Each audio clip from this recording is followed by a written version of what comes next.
Hello प्रिय छात्र छात्राओं, मैं हम के पाल इतिहास की कक्षा में आपका स्वागत है। हम आपको करा रहे हैं बोर्ड परीक्षा हेतु महत्वपूर्ण क्वेश्चन। प्रिय छात्र छात्राओं, आज का हमारा क्वेश्चन है यहाँ पर जैन धर्म तथा बौद्ध धर्म का तुलनात्मक अध्ययन कीजिए। ये क्वेश्चन मोस्ट इम्पोर्टेंट है और इसमें जितने भी पॉइंट्स दिए हैं, हेडिंग दिए हैं, वो सभी महत्वपूर्ण हैं। और प्रिय छात्र छात्राओं, आप सभी हेडिंग्स को नोट करते हुए चलिए, इनको तैयार करते हुए चलिए, लिखते हुए चलिए। इससे आपको ये पूरा क्वेश्चन याद हो जाएगा। प्रिय छात्र छात्राओं, अभी आपकी परीक्षा प्रारंभ हो चुकी है और आप इसको बड़े ही ध्यान से आपने इसका अध्ययन करना है। और आगामी जो नेक्स्ट जो पेपर आपका इतिहास का है, और ये क्वेश्चन जो है बहुत ही मोस्ट इम्पोर्टेंट क्वेश्चन आपका है, तो इसको आप ध्यान से अध्ययन कीजिए। प्रारंभ करते हैं। हमारा पहला क्वेश्चन है आज का, जैन धर्म और बौद्ध धर्म के समानता और असमानता का वर्णन कीजिए।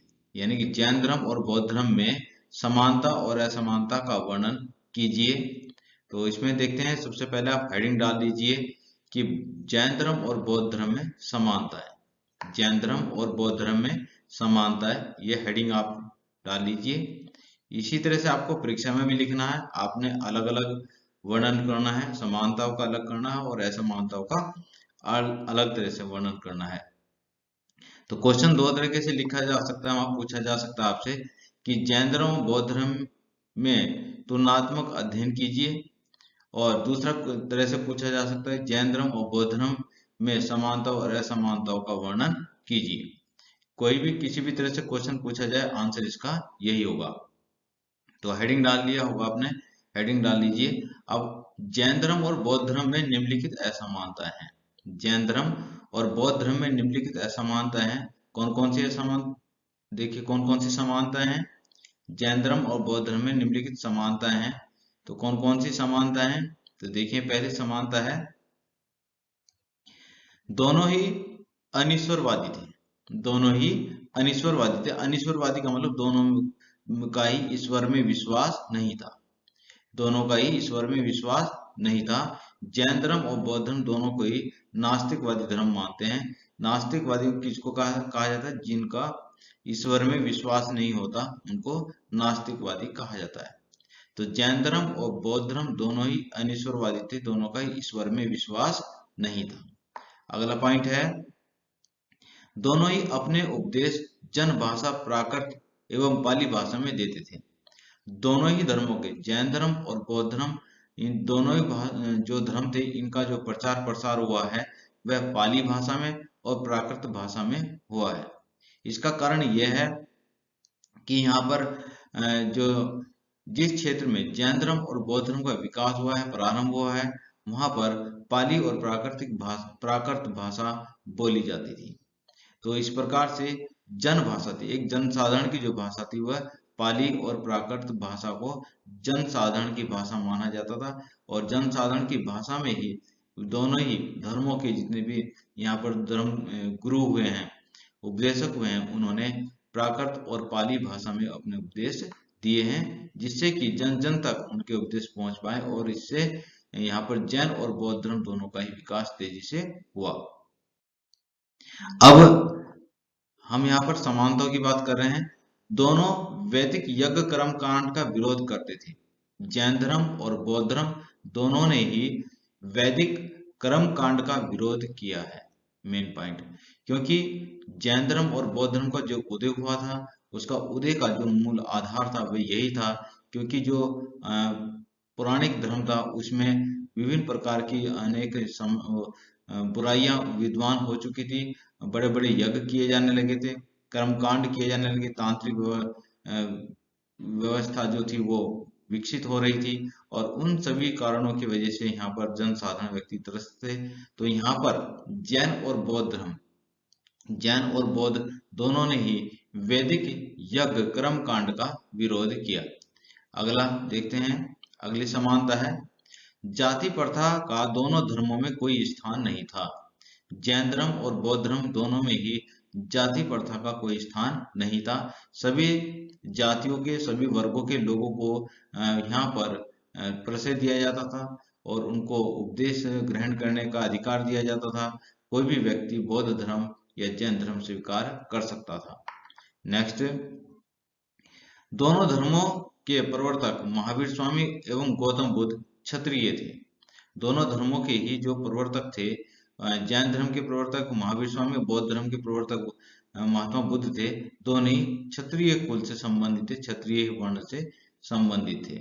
यहाँ पर अब अगली समानता है दोनों में, दोनों धर्मों ने संसार को दुख में कहा और क्रम के नाश द्वारा जो क्रम में नाश द्वारा आगमन चक्र से मुक्ति का मार्ग बतलाया। यानी कि बार बार पुनर्जन्म लेना, बार बार संसार में आना, इन सभी से मुक्ति जो मिल सकती है वो आपको कर्मों के आधार पर मिल सकती है। बुरे कर्मों के नाश से ही जो जन्म आपको मिला उस जन्म में आप अच्छे कर्म करेंगे तो आपको अगले कर्मों में उसका फल अवश्य ही अच्छा मिलेगा।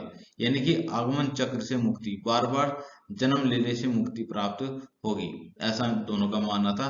और संसार जो है वह दुख में है, संसार में प्रत्येक चीज जो है वह दुख से संबंधित है और दोनों धर्मों ने संसार को दुख में कहा है। यानी कि संसार जो है ये दुख में है, इसमें दुख विद्यमान है, यानी कि हर जगह हर चीज में दुख है, जन्म से लेकर मृत्यु तक दुख ही दुख आपको दिखाई देंगे। जो संसार है वह दुख में है और इससे इन दुखों से मुक्ति प्राप्ति किससे मिल सकती है? कर्मों के आधार पर, ये कहा दोनों ही धर्मों में। तो इस प्रकार से दोनों जैन और बौद्ध धर्म की यहाँ पर ये समानताएं थी, समानताओं का वर्णन किया है। अब हम देखते हैं आगे असमानताएं। जैन और बौद्ध धर्म की असमानताओं का वर्णन कीजिए। ये क्वेश्चंस अलग से भी पूछा जा सकता है और कंबाइंड भी, मतलब एक साथ ही पूछा जा सकता है, समानताएं और असमानताएं। तो हम यहाँ पर असमानताओं का वर्णन करते हैं। जैन और बौद्ध धर्म में निम्नलिखित असमानताएं थी। तो पहले हम देखते हैं अहिंसा का जो सिद्धांत था। अहिंसा के सिद्धांत में दोनों धर्मों की क्या विचारधाराएं थी। दोनों धर्म अहिंसावादी थे, जैन धर्म और बौद्ध धर्म दोनों अहिंसावादी थे। ये बात सही है, दोनों धर्म यहाँ पर अहिंसावादी थे, लेकिन बौद्ध धर्म की तुलना में जैन धर्म अत्यधिक अहिंसावादी सिद्धांत पर बल देता था।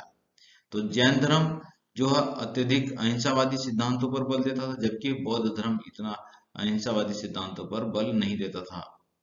आगे देखते हैं, एक बार फिर से देखते हैं। अहिंसा का जो सिद्धांत था, जैन अहिंसावादी सिद्धांत को दोनों मानते थे, लेकिन जैन धर्म ज्यादा और बौद्ध धर्म कम। सीधी सी बात यह है कि जैन धर्म ज्यादा अहिंसावादी थे और बौद्ध धर्म कम थे, वो अत्यधिक बल नहीं देते। आगे निर्वाण पर जैन धर्म में निर्वाण का अर्थ होता है शरीर का त्यागना, यानी कि मृत्यु हो जाना, शरीर का त्यागना। यहाँ पर जैसे कि संलेखन विधि द्वारा अपने शरीर को कष्ट पहुंचाकर शरीर का त्याग करना, उसको यहाँ पर कहा गया जैन धर्म कहा गया। जबकि बौद्ध धर्म में के अनुसार निर्वाण इसी जन्म में प्राप्त होता है, यानी कि मृत्यु नहीं होगी, निर्वाण इसी जन्म में प्राप्त होगा। यानी कि जैसे ज्ञान प्राप्त होगा, ज्ञान प्राप्ति के बाद आपको जो ज्ञान प्राप्त हुआ, उस ज्ञान प्राप्ति से जो जीवन में जो सुधार हुआ वही निर्वाण हुआ। और महापरिनिर्वाण, मृत्यु का मतलब यहाँ क्या होता था? महापरिनिर्वाण। बौद्ध धर्म में देखो अब साफ अंतर यह है कि जैन धर्म में जो मृत्यु होती थी उसको निर्वाण कहा जाता था, और बौद्ध धर्म में जब मृत्यु होती थी उसको महापरिनिर्वाण कहा जाता था, उसको महापरिनिर्वाण कहा गया। ये अंतर था दोनों में। और दूसरा अंतर यह था कि जैन धर्म में निर्वाण मृत्यु होने पर प्राप्त होता है, जबकि बौद्ध धर्म में निर्वाण जीवित रहते हुए ही प्राप्त होता है, यानी कि ज्ञान प्राप्ति को ही निर्वाण कहा गया है। आगे चलते हैं। अगला पॉइंट है आत्मा का स्वरूप। आत्मा के सिद्धांत पर दोनों धर्मों को क्या मानना था? जैन धर्म और बौद्ध धर्म का क्या मानना था? दोनों धर्म आत्मा के अस्तित्व को स्वीकार करते हैं। दोनों धर्म आत्मा के अस्तित्व को स्वीकार करते हैं। ठीक है जी, ये कहा गया। जैन धर्म के अनुसार आत्मा अनश्वर है, वही बार बार जन्म लेती रहती, यानी कि यहाँ पर जैन धर्म में कहा गया है कि जो आत्मा है वह अनश्वर है, यानी कि उसका विनाश नहीं हो सकता, आत्मा का कभी विनाश नहीं हो सकता और बार बार ये जन्म लेती रहती है, बार बार जन्म लेती रहती है, बार बार जन्म लेती रहती है, ऐसा कहा गया। और जबकि बौद्ध धर्म के अनुसार आत्मा देह के साथ ही नष्ट हो जाती। जो आत्मा है, जैसे हमारी मृत्यु होगी और मृत्यु के पश्चात हमारी देह खत्म होगी, देह के साथ ही हमारी आत्मा भी खत्म हो जाती है। ये कहा गया, दोनों में अंतर साफ दिखाई दिया। आत्मा के मामले में जैन धर्म यह मानता है कि आत्मा अनश्वर है, आत्मा का कभी नाश नहीं किया जा सकता, आत्मा का कभी विनाश नहीं किया जा सकता, आत्मा को खत्म नहीं किया जा सकता, ये कहा गया। और बार बार जन्म लेते रहते हैं, वही आत्मा आती रहती है। जबकि बौद्ध धर्म में कहा गया कि नहीं, जो हमारा शरीर है, शरीर के त्यागने के साथ ही शरीर के त्याग के साथ ही आत्मा भी नष्ट हो जाती है, आत्मा भी देह के साथ ही नष्ट हो जाती है।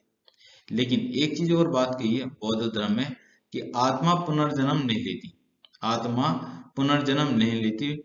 जबकि जो क्रम हमने इस जन्म में किए हैं, जो कार्य हमारे, जिस तरह के क्रम हमारे इस जन्म में रहे हैं, उन कर्मों के आधार पर अगले जन्म का निर्धारण होता है, अगले जन्म का कारण वह बनती है।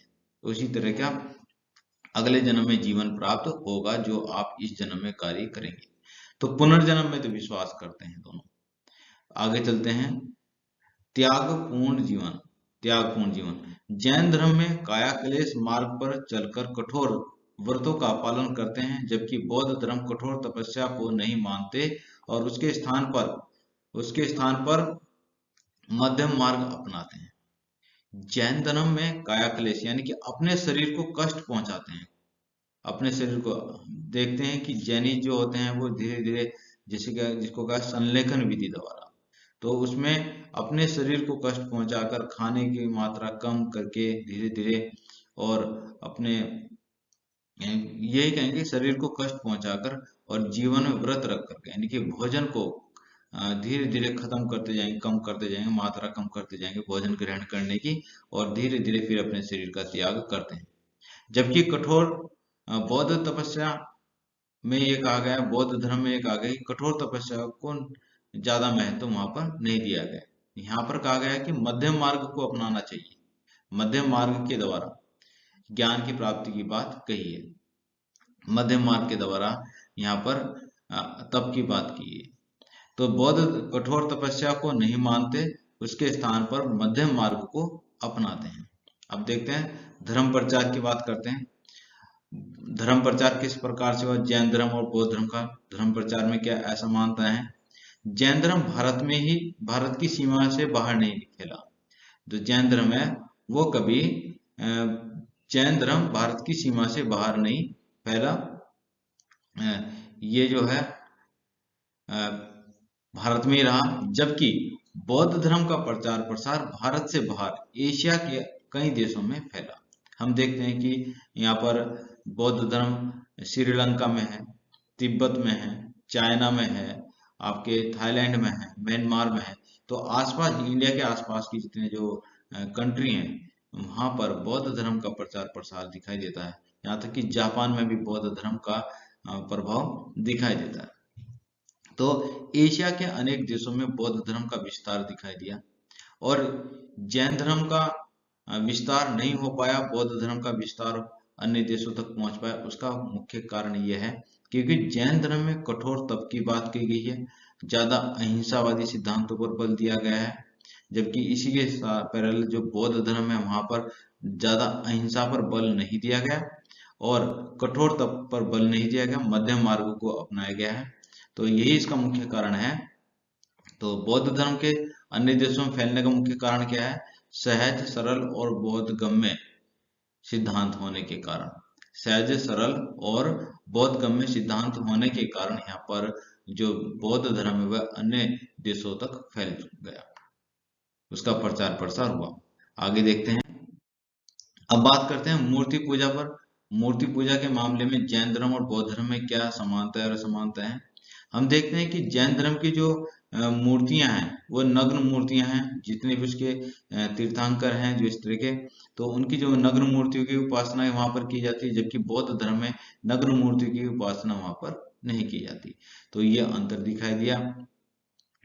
और फिर देखते हैं आगे, राजश्रय, राजश्रय का मतलब होता है ना कि बौद्ध धर्म और जैन धर्म को किस प्रकार से राजाओं का परिचय दिया गया, राजाओं के द्वारा संरक्षण दिया गया, कौन से धर्म को अधिक कौन से धर्म को कम दिया गया, ये देखते हैं। बौद्ध धर्म को जैन धर्म से अधिक राजकीय परिचय प्राप्त हुआ। बौद्ध धर्म को जैन धर्म से अधिक राजकीय परिचय प्राप्त हुआ। राजकीय परिचय किसको प्राप्त हुआ ज्यादा? बौद्ध धर्म को। और उसके प्रचार प्रसार में काफी मदद की, यानी कि राजाओं के द्वारा, जो उस समय के राजा थे, उन राजाओं के द्वारा यहाँ पर बौद्ध धर्म के प्रचार प्रसार में अधिक कार्य किए गए। इतना कार्य जैन धर्म के प्रचार प्रसार में नहीं किया गया। तो सामान्य सी बात हम यह कह सकते हैं कि बौद्ध धर्म को अधिक आश्रय दिया गया, परिचय दिया गया, जबकि जैन धर्म को उस समय के राजाओं के द्वारा अधिक परिचय नहीं दिया गया। हम यह नहीं कह सकते बिल्कुल नहीं दिया, कुछ राजा थे जिन्होंने जैन धर्म को भी संरक्षण दिया, लेकिन अधिक अधिक किसको दिया? बौद्ध धर्म को दिया। अगला पॉइंट है हमारा, हम देखते हैं कि ब्राह्मणों से संबंध। यहाँ पर ब्राह्मणों के मामले में किस प्रकार से जैन धर्म बौद्ध धर्म में ऐसा मानता है। जैन धर्म में ब्राह्मणों को स्थान मिलता है, जैन धर्म में ब्राह्मणों को स्थान मिलता है, जैन धर्म में ब्राह्मणों को स्थान मिलता है, जबकि बौद्ध धर्म में ब्राह्मणों को अधिक परिचय नहीं दिया गया। वहां पर सभी जातियों को, सभी वर्गों के लोगों को ज्यादा परिचय दिया गया। जबकि हम देखते हैं कि हालांकि जैन धर्म में भी सभी को दिया गया, यहाँ पर कंडीशन ये बनती कि अधिक स्थान दिया गया। जैन धर्म में ब्राह्मणों को स्थान दिया गया, जबकि बौद्ध धर्म में ब्राह्मणों को ज्यादा परिचय नहीं दिया गया, ज्यादा परिचय, ज्यादा महत्व नहीं दिया गया, संरक्षण नहीं दिया गया, ऐसे कह सकते हैं। तो ये अंतर था दोनों में। तो इस प्रकार से ये हमारा जैन धर्म से संबंधित जो क्वेश्चन, जैन और बौद्ध धर्म की तुलनात्मक अध्ययन ये हो चुका है। प्रिय छात्रों, आप इसकी सभी हेडिंग्स लिख लीजिए। हेडिंग्स लिखने से आपको अच्छी तरह से क्वेश्चन याद हो जाएगा, और अब आप अच्छी तरह से पूरे जितने भी आपके चैप्टर हैं जो हो चुके हैं उनका अच्छी तरह से रिवीजन करिए। और आपको मतलब सुनिए, अब लिखना नहीं, आपने सुनना है, सुन करके भी आप अच्छी तरह से इसको तैयार कर सकते हैं। फिर आप उनको पॉइंट्स को लिख करके देखिए, साथ साथ नहीं लिखना है वीडियो को देखते हुए, अब बाद में लिखना है आपने उसको, फिर आप लिखते हुए चलिए। तो प्रिय छात्रों, यदि अभी तक आपने हमारे चैनल को सब्सक्राइब नहीं किया है तो चैनल को सब्सक्राइब कर लीजिए, वीडियो को लाइक कीजिए और अपने दोस्तों को शेयर भी कीजिए। प्रिय छात्रों, इस प्रकार से आप हमारे साथ में जुड़े रहिए और आपकी परीक्षा अच्छी हो, हमारी ये शुभकामनाएं हैं। धन्यवाद।